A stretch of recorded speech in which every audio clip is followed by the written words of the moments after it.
بسم الله الرحمن الرحيم.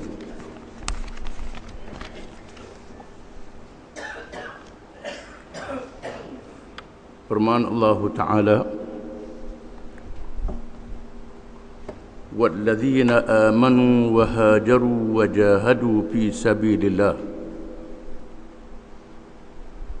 وَالَّذِينَ آوَوا وَنَصَرُوا أُولَئِكَ هُمُ الْمُؤْمِنُونَ حَقًّا لَهُمْ مَغْفِرَةٌ وَرِزْقٌ كَرِيمٌ.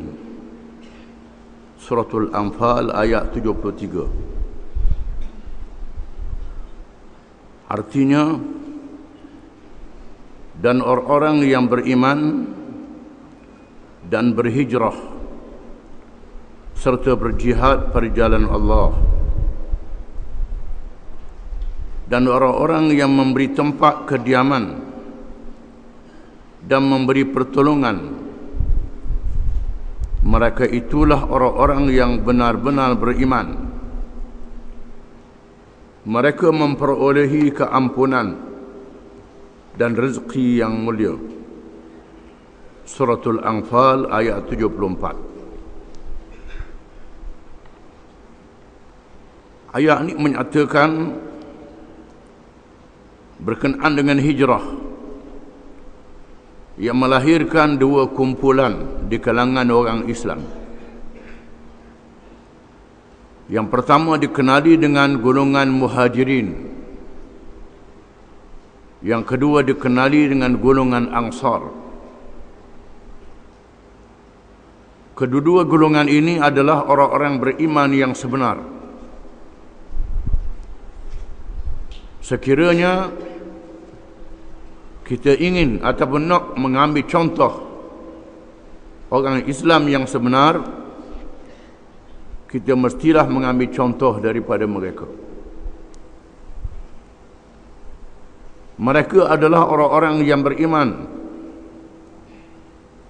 yang telah diuji oleh Allah Subhanahu wa Ta'ala. Dan kita mesti faham bahawa tiap-tiap orang yang beriman mesti diuji oleh Allah Ta'ala. Firman Allah Ta'ala, حَسِبَ النَّاسُ أَنْ يُتْرَكُوا أَنْ يَقُولُوا آمَنَّا وَهُمْ لَا يُفْتَنُونَ وَلَقَدْ فَتَنَّا الَّذِينَ مِنْ قَبْلِهِمْ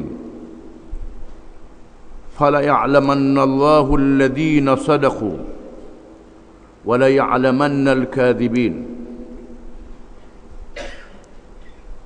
Yang bermaksud, adakah manusia itu mengira sudah cukup apabila mereka berkata, mereka bercakap, kami telah beriman, kami beriman dah, sudah cukup?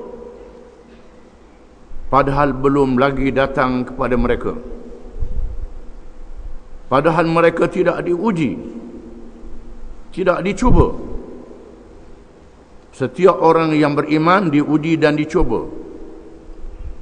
Belum lagi datang ujian, belum tentu lagi iman yang sungguh. Sesungguhnya Allah menguji umat-umat Nabi zaman dahulu. Setelah diuji, maka ternyatalah benarnya orang-orang yang benar beriman dan orang-orang yang bohong beriman, yang cakap saja, bercakap juga-juga, nak buat tu, nak buat ni, tapi tidak berjuang, tidak diuji. Allah Ta'ala telah memilih di kalangan generasi awal, kumpulan pertama orang Islam, bersama-sama dengan Nabi SAW yang terlibat dengan hijrah. Kita baru saja sambut tahun baru hijrah. Mereka yang terlibat dengan hijrah ini ialah golongan muhajirin dan golongan ansar. Golongan muhajirin ialah kalangan mereka yang Islam lebih awal di Makkahul Mukarramah dan sedikit saja di luar Mekah, seperti Abu Dhar radhiyallahu anhu, bukan bermekah. Kebanyakannya daripada Mekah. Dan mereka yang di Mekah inilah diuji selama 13 tahun. Mereka yang lemah, yang tidak mendapat perlindungan daripada keluarga dan anak beranak, ditangkap, diseksa, ada yang dibunuh sehingga mati, seperti Yasir dan isterinya Sumayyah radhiyallahu anhuma dibunuh mati oleh Abu Jahal.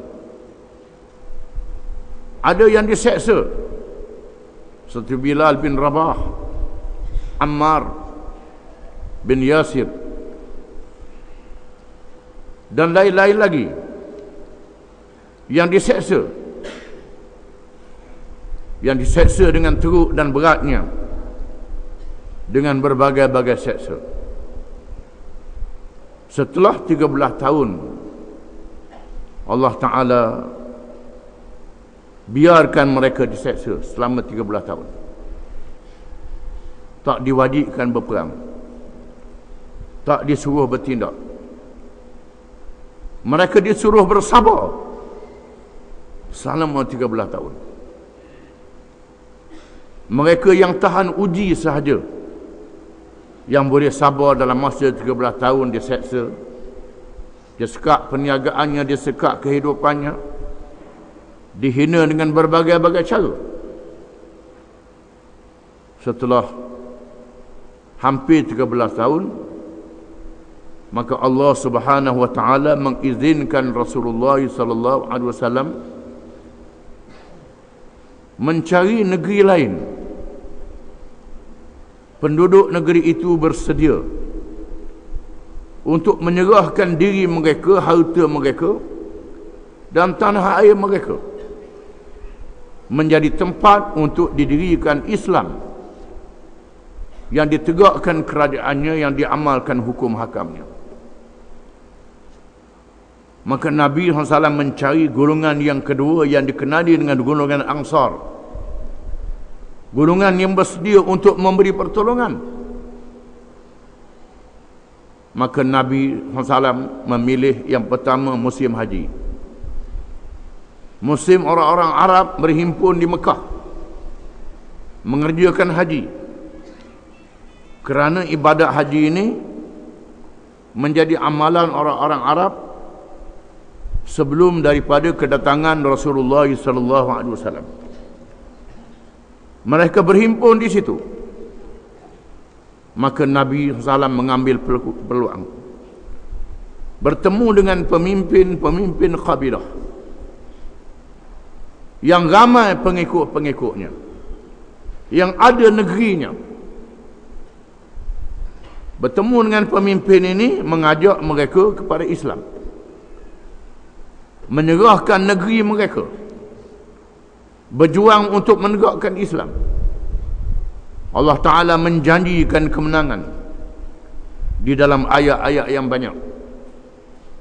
Di antaranya firman Allah Ta'ala, wa'adallahu alladhina amanu minkum wa 'amilus salihat la yastakhlifannahum fil ard kama istakhlafa alladhina min qablihim wa la yumakkinanna lahum dinahum alladhi irtada lahum wa la yubaddilannahum min ba'di khawfihim amna ya'budunani la yushrikuna bi syai'a wa man kafara ba'da dhalik fa ulaika humul fasiqun. Allah berjanji kepada orang-orang yang beriman dan mengerjakan amal yang soleh daripada kamu. Daripada kamu, bukannya semua kamu. Daripada kamu yang beriman ini ada satu golongan yang mengerjakan amal yang soleh, iaitulah berjihad, berjuang. Allah Ta'ala janjikan akan jadikan mereka itu golongan yang memerintah negeri. Lalu Allah tukarkan keadaan daripada ketakutan kepada keamanan. Dalam keadaan mereka itu mengabdikan diri kepadaku, mereka tidak menyekutuiku dengan sesuatu yang lain, dan sesiapa yang kufur selepas itu, mereka itulah orang-orang yang fasik. Ayat ini dalam surah An-Nur, surah yang disebut di dalamnya hukum hudud, disebut dalamnya hukum yang berkait dengan masyarakat, di mana hukum-hukum ini memerlukan sebuah kerajaan yang didirikan. Sebelumnya disuruh bersabar. Khabbab bin Al-Arat radhiyallahu anhu yang diseksa dengan besi panas, kerana Khabbab ni tukang besi. Dia mengambil upah membuat senjata dan sebagainya daripada pemimpin Mekah dan penduduk Mekah. Bila dia masuk Islam, dia telah diberkas besi yang dibakar dalam bara diletak atas belakang dia. Upahnya tak dibayar, harganya tak dibayar. Al-As bin Wa'il, seorang pemimpin Mekah, berkata, wahai Khabbab, oleh kerana mu ikut Muhammad, Muhammad ajarmu lepas mati ada hidup, ada hari akhirat, aku nak bayar hutangmu bila hari kiamat. Dia buat senda-senda, main-main. Khabbab yang baru dibebaskan bersama dengan Bilal, bersama dengan Ammar dan lain-lain lagi, bertemu dengan Nabi SAW. Dan Khabbab berkata, ketika Nabi duduk dekat Kaabah, di bawah bayangan Kaabah, Khabbab berkata, ya Rasulullah, ala tad'u lana, ala tastansiru lana. Adakah Rasulullah tidak berdoa kepada Allah? Adakah Rasulullah tidak memohon pertolongan daripada Allah? Nabi Nuh berdoa mari taufan. Nabi Musa berdoa dia beri mukjizat, dibinasakan Fir'aun. Nabi Ibrahim berdoa dibinasakan Namrud. Mengapa Rasulullah tidak berdoa kepada Allah? Dengan doa saja dibinasakan musuh-musuh ini. Jawab Rasulullah SAW, wahai Khabbab, sesungguhnya di kalangan umat zaman dahulu ada yang dibunuh, yang ditimbuh hidup-hidup, dikambuh hidup-hidup. Ada kalangan mereka yang disikat tubuhnya dengan sikat besi, meluruhkan kulit, daging dan orang sehingga ke tulang. Ada di antara mereka yang dibelah jasadnya dengan gergaji, terbelah dua, jatuh ke bumi. Mereka bersabar. Wahai Khabbab, wallahi la yutimmanna Allahu hadzal amra hatta yasira ar-rakibu min San'a ila Hadramaut la yakhafu illa Allah wadh-dhi'ba ala ghanamih walakinnakum tasta'jilun. Demi sesungguhnya Allah akan menyempurnakan urusan agamanya. Islam akan menang. Wahai Khabbab, akan tiba masanya Allah akan menyempurnakan urusan agamanya. Apabila Islam sudah menang, maka orang-orang musafir daripada San'a dan negeri Yaman ke Hadramaut tidak takut lagi. Negeri dalam keadaan aman. Macam ayat Quran sebut, min ba'di khawfihim amna, selepas takut jadi aman. Nabi kata akan jadi aman. Saya tidak rasa takut, malaikat kepada Allah dan serigala yang ganggu kambing. Takut pada Allah saja. Bimbang serigala ganggu kambing. Kerana perampok, penyamun tak berani merampok bila hukum hudud dilaksanakan, hukum Islam dilaksanakan. Akan berlaku aman. Mereka diuji selama 13 tahun. sanggup diuji selama 13 tahun ini, mestilah orang yang kasih, yang sayang kepada Allah dan Rasulnya, yang percaya kepada Allah dan Rasulnya. Kalau Nabi Muhammad SAW seorang yang bohong, tak kalah sanggup mati, sanggup menghadapi kesusahan dan kepayahan, kerana percaya kepada Nabi SAW. Firman Allah Ta'ala, innamal mu'minuna alladhina amanu billahi wa rasulihi thumma lam yartabu wajahadu bi amwalihim wa anfusihim fi sabilillah ulaika humus sadiqun. Sesungguhnya orang-orang beriman yang sebenar itu ialah orang yang percaya kepada Allah dan Rasulnya,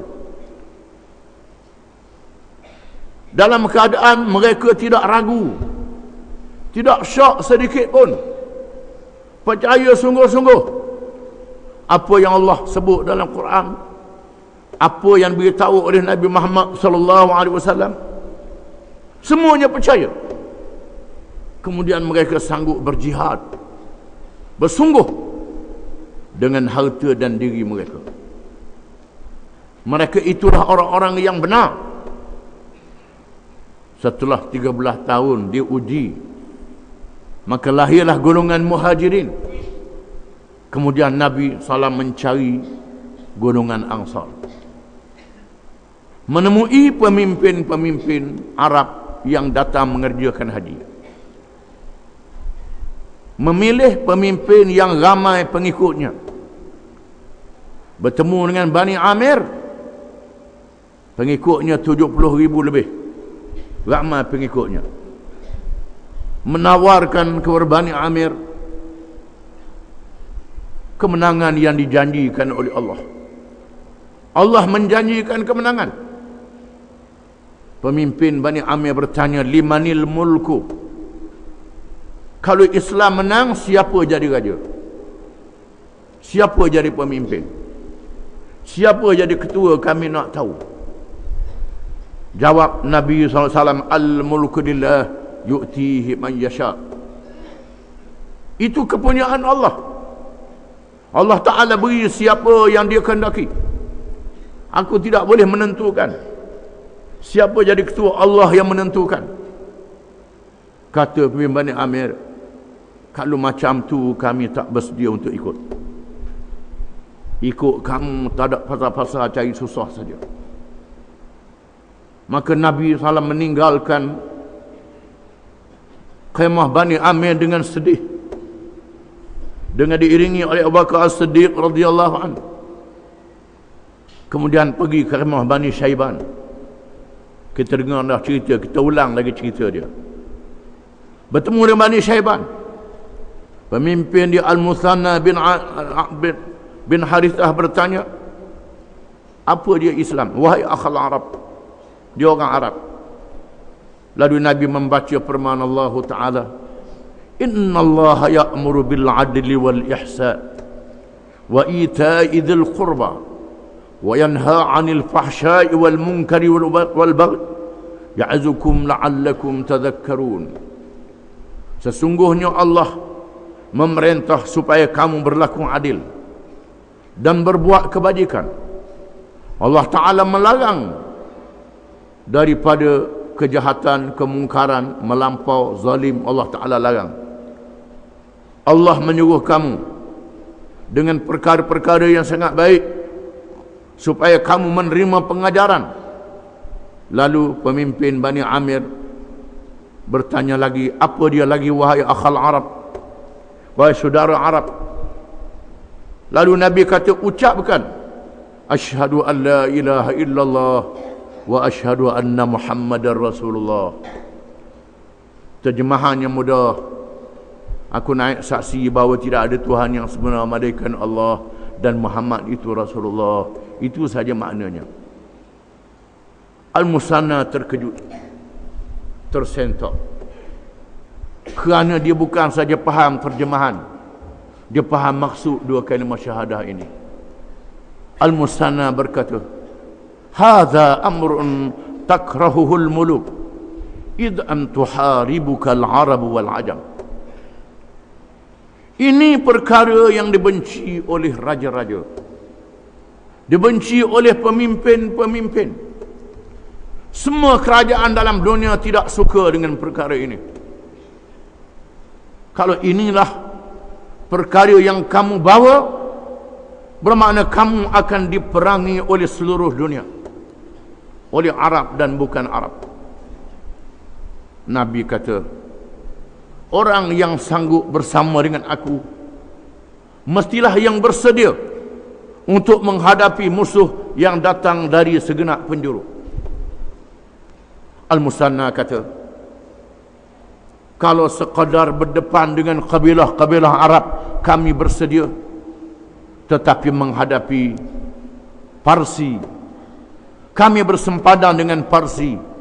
Parsi adalah kuasa besar dunia. Sekali kami menang, sekali kami kalah. Kami tidak boleh mengalahkan mereka. Mereka kuasa besar dunia. Mereka tak dengar cakap kami, mereka tak berdiri. Jawab Nabi SAW, tidak mengapa, kamu betul terang. Bila kamu dengar kami sudah berjaya, sila datang. Nabi meninggalkan khemah Bani Syaiban dengan agak lega, kerana sudah ada kabilah Arab yang bersedia untuk menerima. Ini akan menjadi pejuang Islam di masa yang akan datang. Akhirnya bertemulah dengan orang-orang Madinah, Aus dan Khazraj, yang bersedia untuk menjadi golongan Ansar, golongan yang menegakkan Islam. Nabi bertemu dengan mereka. Mereka adalah orang-orang yang bergaul dengan orang-orang Yahudi dan Kristian. Orang Yahudi dan Kristian sudah tahu kedatangan Nabi Muhammad sallallahu alaihi wasallam. Sudah tahu. Menyebabkan mereka menunggu-nunggu kedatangan Nabi Muhammad sallallahu alaihi wasallam, Nabi akhir zaman. Apabila Nabi melawat ke khemah mereka, pemimpin-pemimpin Aus dan Khazraj menerima Islam. Tak ke apa dah, mereka terima Islam. Lalu Nabi minta bai'ah. Bai'ah ialah janji setia, janji sanggup bersama dengan Islam. Nabi minta, sabda Rasulullah SAW, bai'uni ala sam'i wa ta'ati fil nashati wal kasal, wa ala nafaqati fil usri wal yusr, wa ala al-amri bil ma'ruf wa nahyi 'anil munkar, wa ala an taqumu fillah wa la ta'khudukum fillahi lawmatu la'im, wa ala an tansuruni wa tamna'uni minhu idza qadimtu ilaikum mimma tamna'una minhu ahlikum wa amwalakum falakumul jannah. Aku minta kamu yang pertama berjanji dengan aku, dengar dan taat.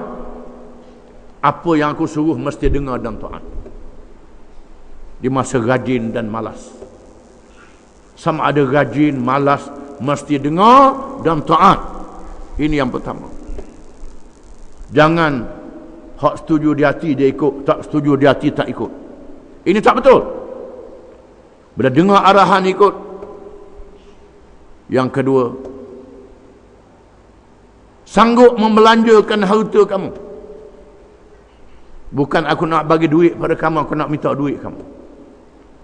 Kamu kena bagi duit kamu, harta kamu, untuk menegakkan Islam di masa senang dan susah. Yang ketiga, menyuruh kepada yang baik dan mencegah kemungkaran. Yang keempat, bangun menyatakan yang benar, tidak peduli dicela oleh orang yang mencela.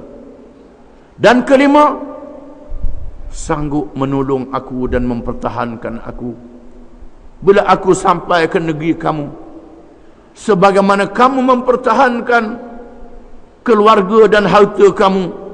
Allah menjanjikan syurga kepada kamu. Lalu mereka menerima bai'ah ini, seorang demi seorang. 70 orang lelaki, 2 orang perempuan muslimat berbai'ah. maka berlakulah hijrah yang kita sambut pada hari ini. Maka Nabi SAW berhijrah ke Madinah dengan pertolongan Allah Subhanahu wa taala. Maka tegaklah negara. Dan mereka yang berhijrah ini adalah mereka yang kasihkan Nabi sallallahu alaihi wasallam. Di sini ditunjukkan contoh bagaimana sahabat-sahabat mengasihi Rasulullah sallallahu alaihi wasallam. Diriwayatkan oleh Al-Hafiz Abu Hasan At-Tarablusi dari Ummul Mukminin Aisyah radhiyallahu anha, Nabi sallallahu alaihi wasallam pernah berkumpul dengan para sahabatnya, di mana jumlah mereka pada masa itu hanya 38 orang. 38 orang saja yang masuk Islam. Tiba-tiba Abu Bakar meminta supaya berdakwah dengan cara terbuka. Abu Bakar minta, tak usah sembunyi-sembunyilah, terang-terang kita ajak orang masuk Islam. Lalu Rasulullah SAW bersabda, "Ya Abu Bakar, inna qalil." Wahai Abu Bakar, bilangan kita sedikit. Kita sedikit. 30 orang lebih saja, 38 orang. Abu Bakar mahu berterang-terangan juga. Akhirnya Rasulullah SAW keluar ke masjid bersama-sama sahabatnya. Lalu Abu Bakar pun bangun memberi ucapan. Maka marahlah orang-orang musyrikin. Lalu mereka menyerang Abu Bakar dengan kerasnya, dengan dikepadai oleh Utbah bin Rabi'ah yang memukul Abu Bakar dengan kasutnya sehingga hampir mati, pengsan, dekat nak mati Abu Bakar. Dan keluarga Abu Bakar radhiyallahu anhu yang terdiri dari Bani Tamim pun bertindak menyelamatkan Abu Bakar dan mengancam akan membunuh Utbah bin Rabi'ah jika sekiranya Abu Bakar mati. Anak beranak Abu Bakar termasuk yang kafir, bukan saja yang Islam. Semangat keluarga Bani Tamim, satu keluarga yang besar, bangkit mempertahankan Abu Bakar dan memberi amaran sekiranya Abu Bakar mati, mereka akan bunuh Utbah bin Rabi'ah. Setelah Abu Bakar siuman, Abu Bakar pun sedar daripada pengsan. Tiba-tiba dia bertanyakan tentang Rasulullah sallallahu alaihi wasallam. Abu Bakar tanya, mana Rasulullah? Sedar daripada pengsan, tanya Rasulullah. Ucapan yang tidak disukai oleh keluarganya. Anak beranak dia ada hak kafir.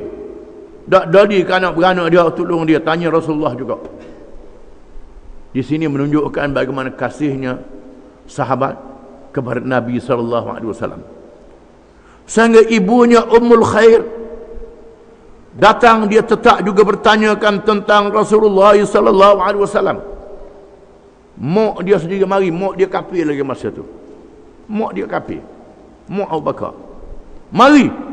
Tak tadi ke mak dia, tanya Rasulullah juga.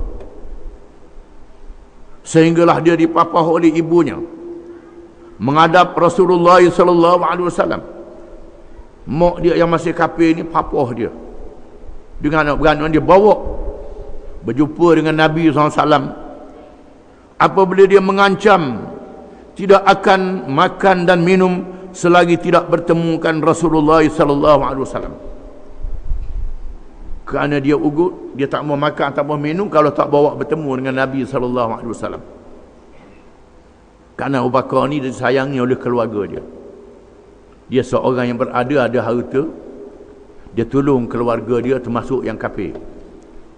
Mereka sangat menghormati Abu Bakar. Oleh kerana itu dia ikutlah kehendak Abu Bakar. Dan apabila bertemu Rasulullah SAW, dia meminta supaya didakwah dan didoakan kepada ibunya. Bila bertemu dengan Nabi SAW, dia minta Nabi SAW ajak mak dia masuk Islam dan doakan supaya ibu dia masuk Islam.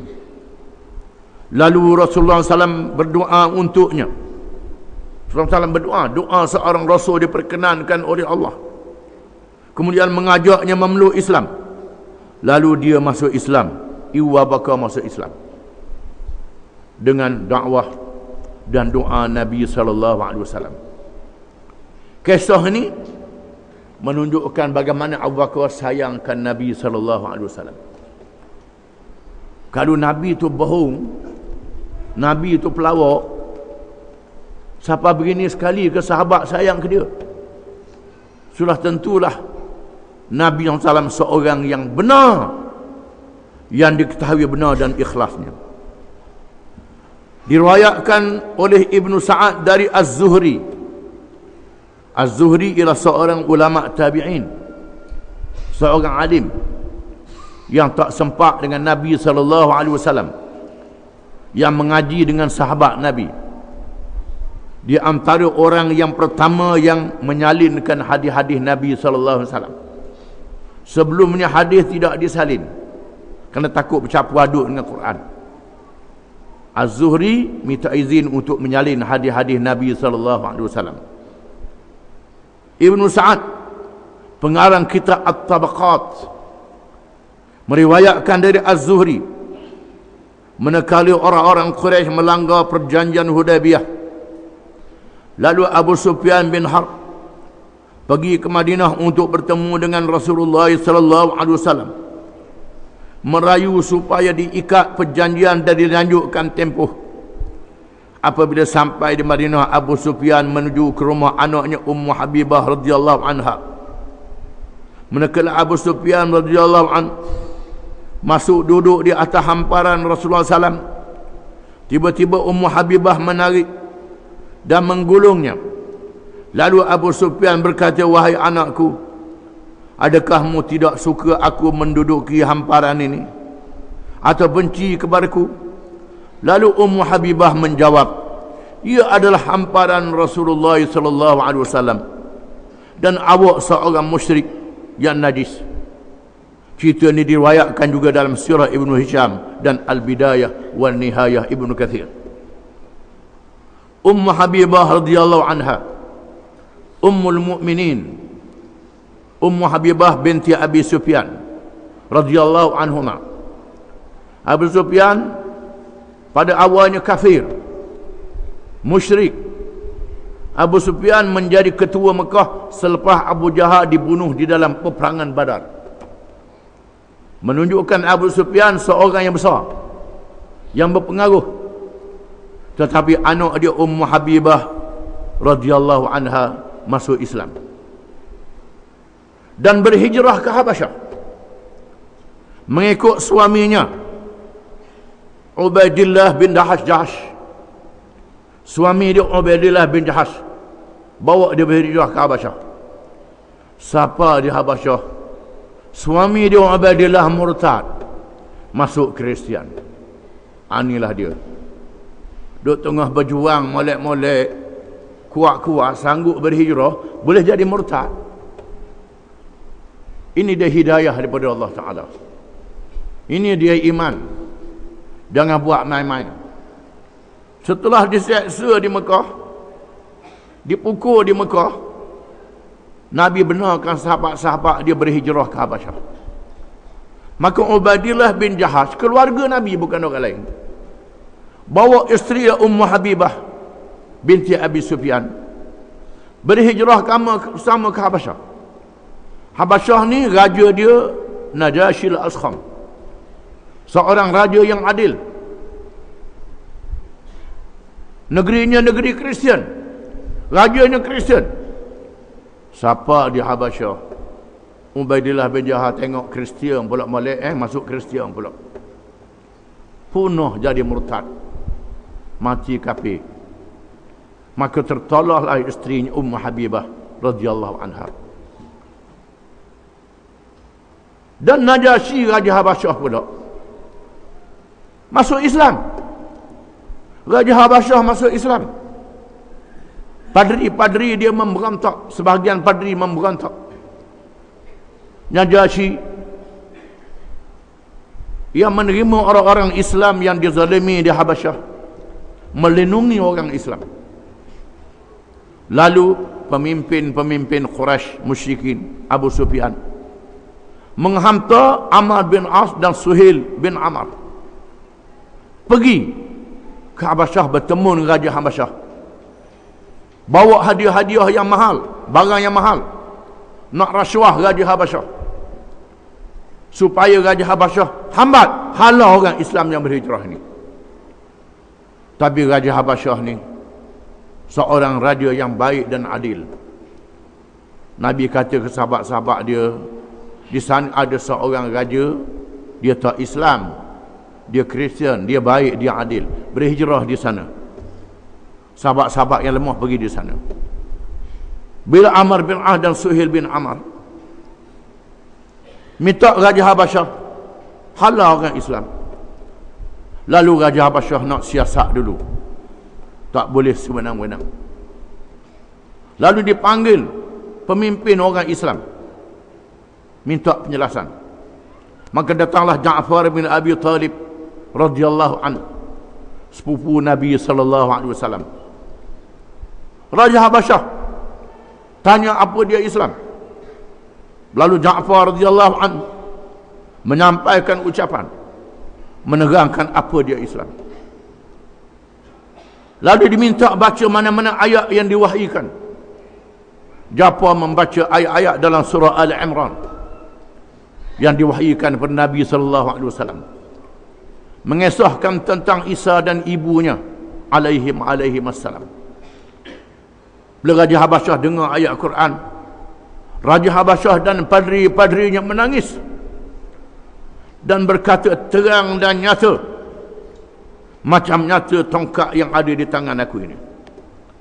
Lalu dihalaunya Amr bin As dan Suhail bin Amr, dihambat, dan rakyatnya memberontak.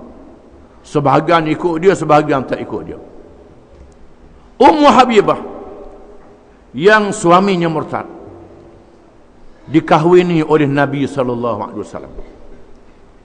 Nabi menghantar sahabatnya Ammar bin Umayyah Ad-Damri pergi ke Habasyah untuk meminang Ummu Habibah radhiyallahu anha. Ini Nabi mengahwinkan anak Abu Sufyan, pemimpin Mekah, yang ditinggalkan oleh suaminya. Ayahnya seorang pemimpin besar di Mekah. Ummu Habibah menerima pinangan Nabi SAW, dan Nabi mewakilkan Ammar bin Umayyah Ad-Damri menjadi wakil untuk mengahwinkannya dengan Ummu Habibah, dan mewakilkan Raja Habasyah Najasyi untuk menjawab akad nikah itu. Di sinilah sunnah boleh mewakilkan akad nikah. Boleh wakil korang akad nikah ni. Wakil korang akad, wali wakil, kemudian wakil tukang jawab. Jangan tukang jawab tu gomong ke dia lah, tak boleh pula. Maka dia akadkan nikah dengan belanja 400 dinar. Nabi beri belanja 400 dinar. Banyaklah di zaman itu 400 dinar. Di mana Ummu Habibah tinggal dalam keadaan dagang di Habasyah.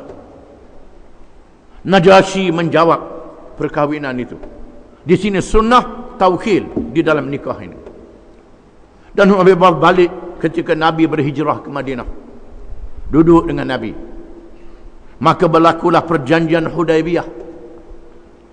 Perjanjian yang berlaku bila Nabi nak masuk ke Mekah dengan sahabat-sahabat dia kerana terlalu rindukan Mekah. Allah Ta'ala beri Nabi bermimpi masuk Mekah, menandakan mimpi seorang Nabi adalah benar.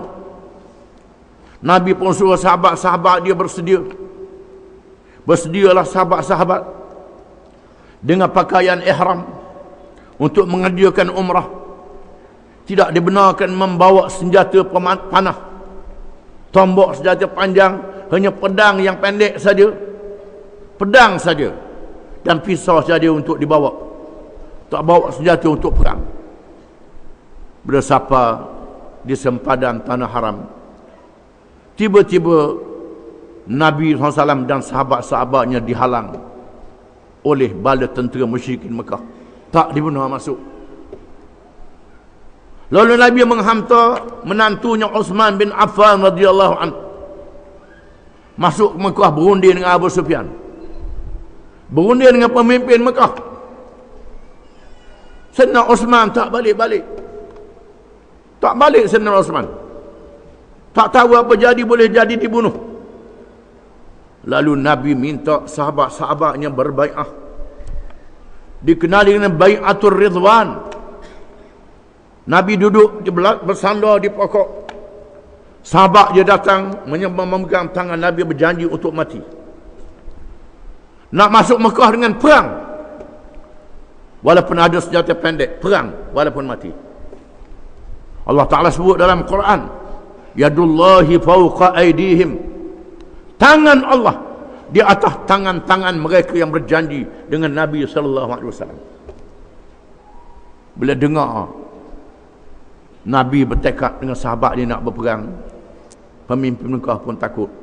Hantar utusannya Suhail bin Amr dengan pengiringnya berunding dengan Nabi SAW. Akhirnya berunding, maka ditulis perjanjian Hudaybiyah.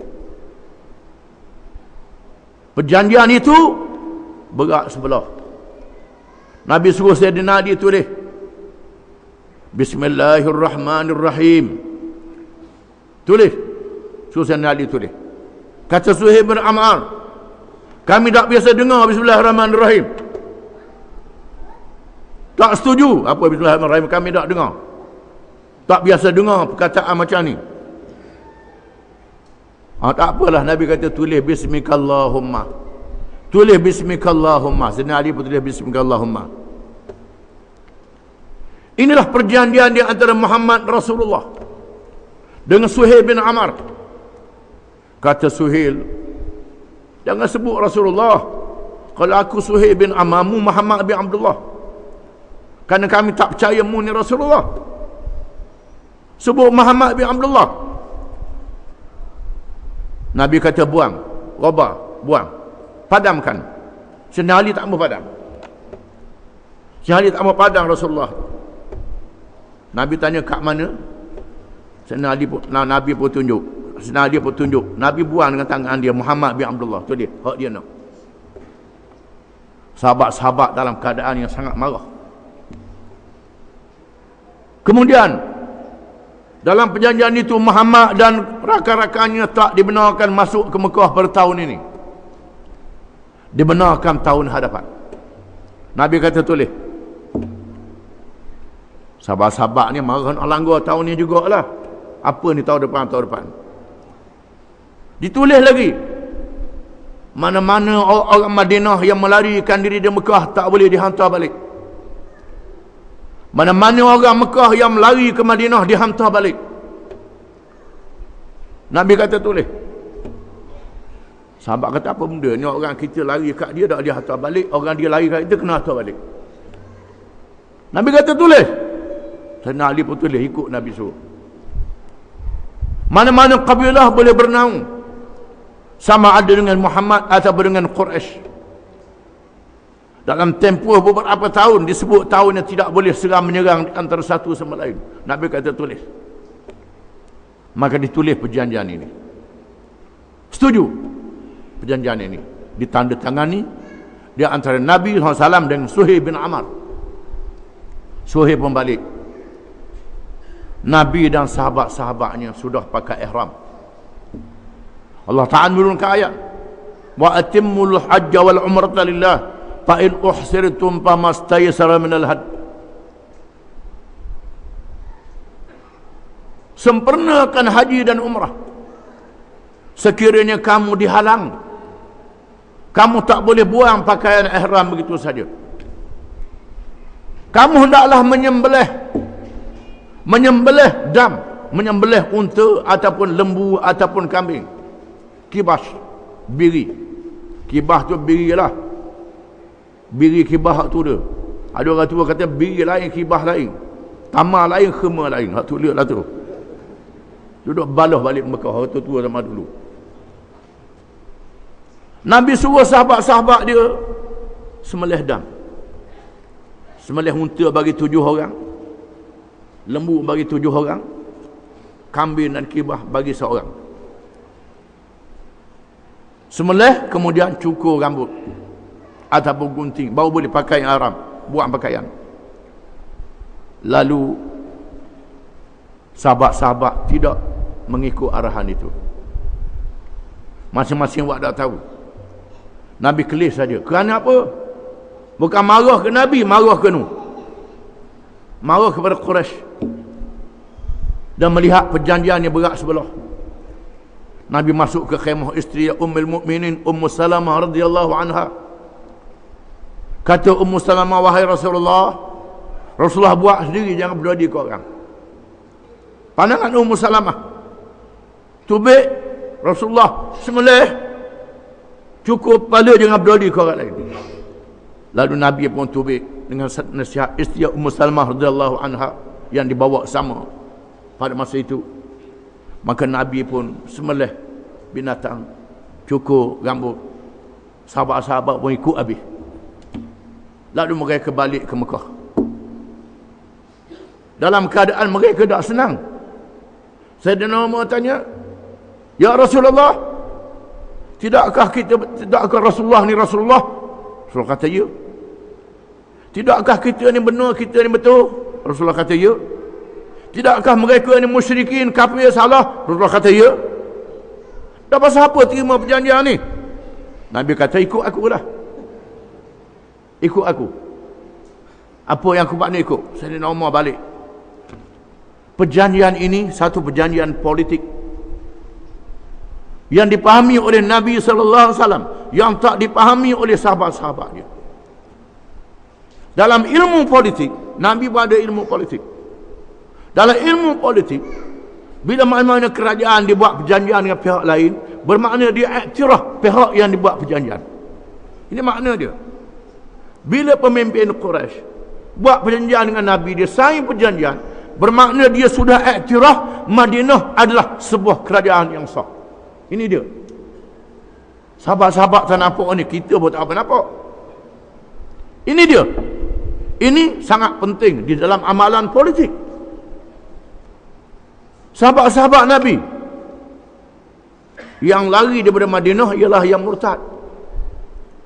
Hak murtad lari daripada Madinah pergi ke Mekah. Hak murtad biar dia lah, biar dia lari lah. Duduk buat nyusah je hak murtad ni. Ada sahabat-sahabat yang pergi ke Madinah, Nabi atau balik, ada dalam keadaan sedih. Ada sahabat-sahabat yang cerdik, tak lari ke Madinah, lari pak lain. Duduk di bukit, duduk di gunung, bersembunyi di gunung. Bila tengok orang musyrikin lalu, dia serang. Hak ni di luar perjanjian. Aku tak tahu, Nabi kata. Ini di luar, tak masuk dalam perjanjian. Ada sahabat-sahabat yang begitu, kumpulannya bersembunyi. Mana-mana bukit, tak pergi ke Madinah, tak pergi ke mana. Hak ni tak ada kawan ni. Mereka serang kabilah Quraisy yang lalu. Ini tak masuk dalam perjanjian.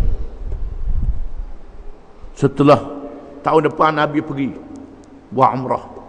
Buat umrah lah. Nabi suruh sahabat-sahabat dia masa tawaf tu buat berlari sikit. Tunjuk kita kuat, kita gagah. Tunjuk keperkasaan kita. Nabi Malik, padahal Nabi mimpi seolah-olah Mekah tu dah boleh tawan, tetapi belum boleh tawan lagi. Tiba-tiba satu kabilah, iaitulah kabilah Khuza'ah. Khuza'ah ni belum Islam lagi. Sebahagiannya Islam, sebahagiannya tidak. Mereka ni adalah puak Arab yang baik dengan datuk nenek Nabi, sudah turun-temurun. Mereka ni bernaung di bawah Nabi SAW. Kemudian Bani Bakar, hak ni puak-puak Samsing, bernaung dengan Quraisy.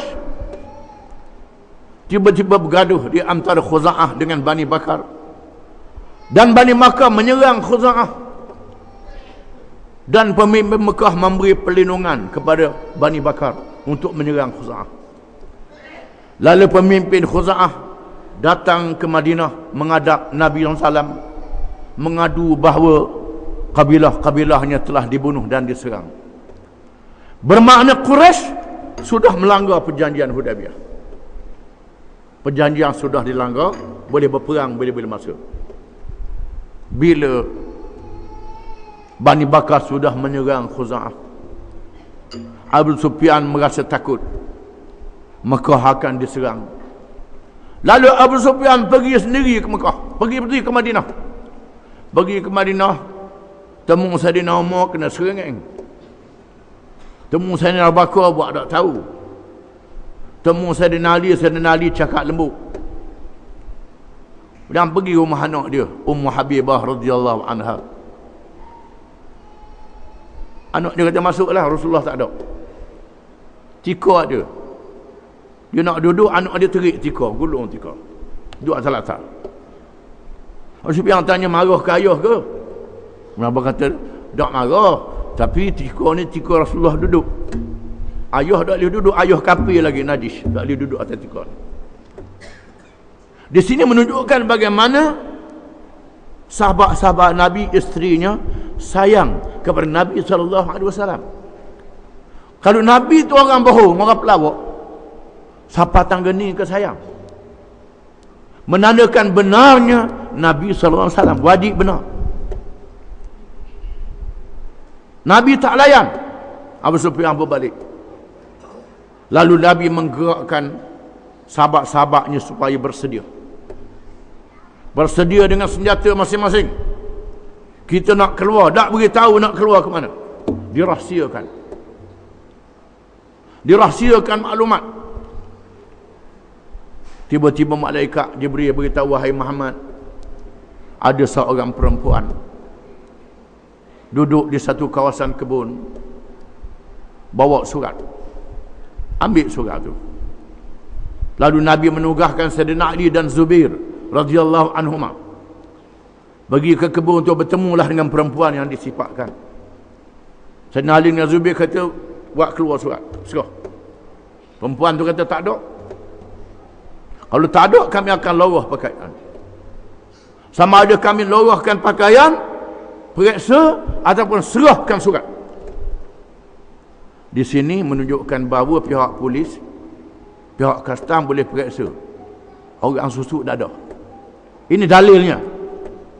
Dalilnya ada hukum dalam Islam. Kalau tak serah, kami akan telanjangkan. Lalu dia serah surat, disembunyi dalam sanggur dia. Saidina Ali pun ambil surat, tak baca, bawa ke Madinah. Dibuka surat, lalu dibaca daripada Hatib bin Abi Balta'ah kepada pemimpin Mekah, memaklumkan bahawa Nabi SAW akan menyerang Mekah dengan bala tenteranya. Lalu Nabi tanya, ya Hatib, ma hadha? Apa ni wahai Hatib? Hatib kata, wahai Rasulullah, saya buat ini bukan kerana saya kafir sesudah Islam. Saya tetap beriman kepada Allah dan Rasul. Saya buat ini kerana anak isteri saya yang ada di Mekah tidak ada pelindungnya, tidak ada penolongnya. Orang lain semua ada anak beranak dia yang jaga anak beranak dia. Saya tidak ada. Maka saya buat ini kerana takut anak isteri saya diganggu. Saya buat budilah kepada mereka. Saya dan Umar kata, Rasulullah, bunuh saja, pancung saja si munafik ini. Nabi kata, tidak wahai Umar, dia ahli Badar. Allah Ta'ala berfirman, ya ahla Badrin, i'malu ma syi'tum qad ghafartu lakum. Allah Ta'ala menurunkan perintah, wahai ahli Badar, buat apa nak buat, aku ampunkan dosa kamu.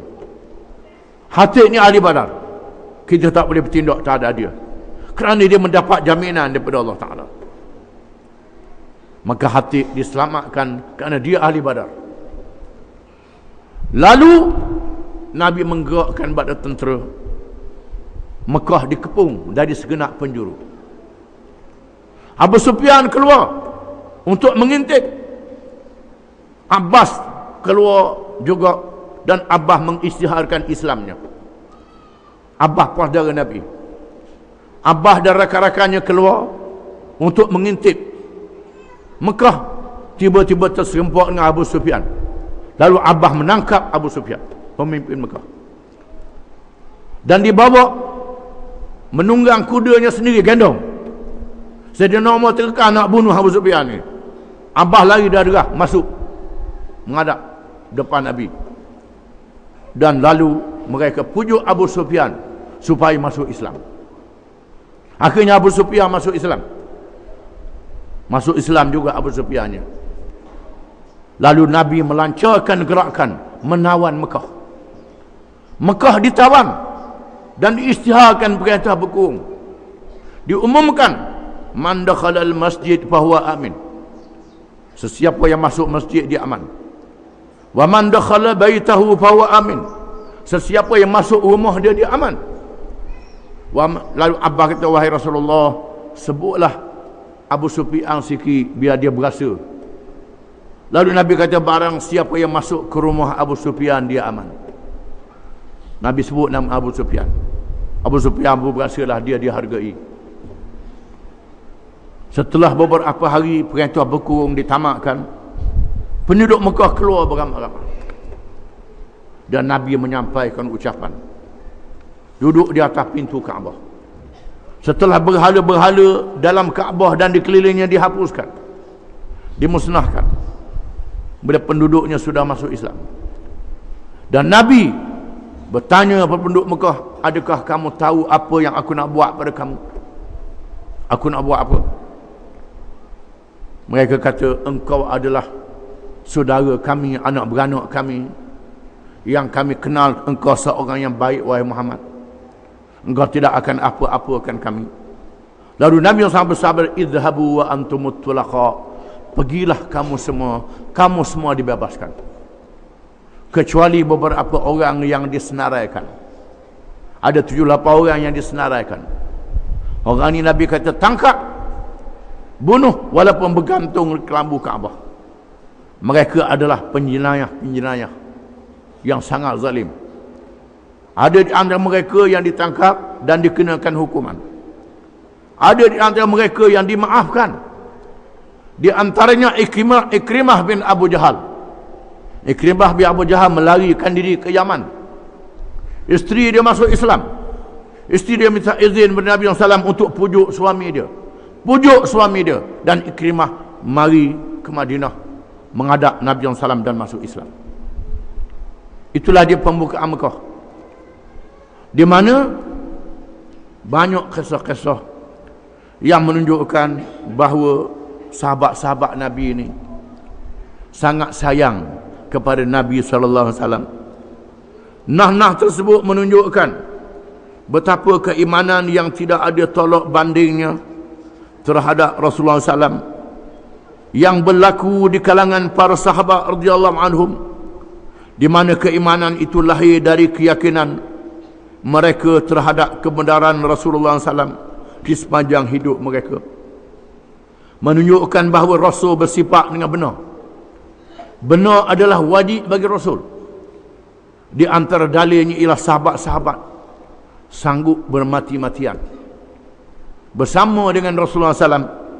Kalau Rasulullah tu orang bohong, tak kalah sanggup mati sampai begitu.